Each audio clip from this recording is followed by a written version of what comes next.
Curt Walter Joël was a German jurist and civil servant. He was the senior civil servant in the Ministry of Justice for much of the 1920s and early 1930s, during the Weimar Republic era. Joël also served as acting Minister of Justice and in 1931–32 was a member of Heinrich Brüning's second cabinet.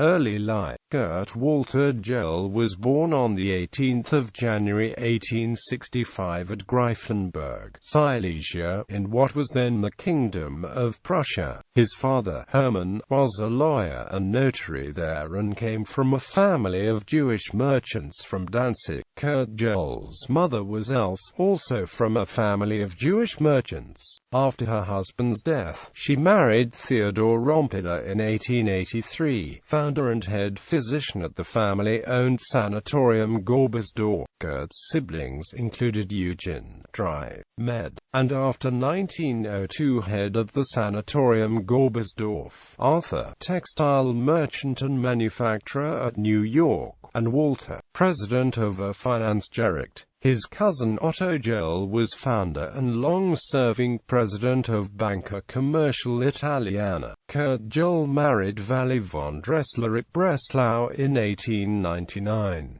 They had a daughter and a son, Günther Joël.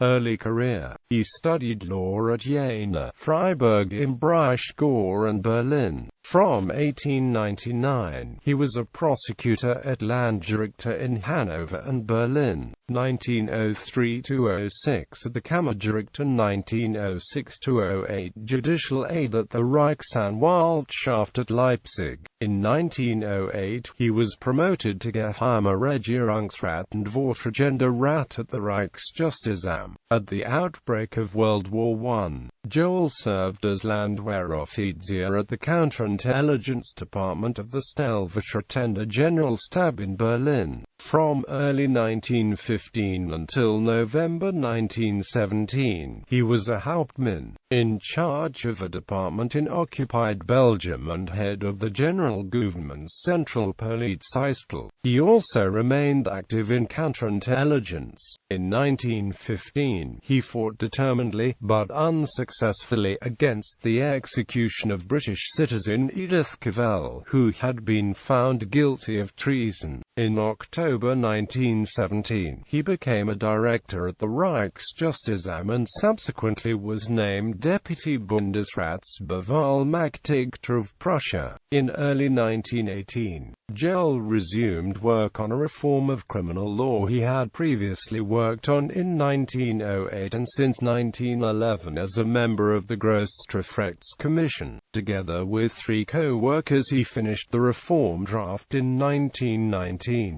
Career in the Weimar Republic. By then, the empire had been replaced with a republic, but Joël continued to work at the Reichsjustiz Ministerium and in early 1920 became Unterstaatssekretär and on 1 April 1920 Staatssekretär. During the Kapp-Luttwitz-Putsch of March 1920, Joël organized a conference of the ministerial undersecretaries and then went to Kapp to deliver the unanimous declaration against the putschists and in favor of the legitimate government. He competently and loyally served a total of 11 ministers and 15 cabinets, from a variety of political backgrounds. Never a member of any party himself, Joël represented the unpolitical, technocratic civil servant. He worked to keep the ministry free of party politics, which contributed to the high esteem in which the ministry was held by other ministries, state governments and the parliament.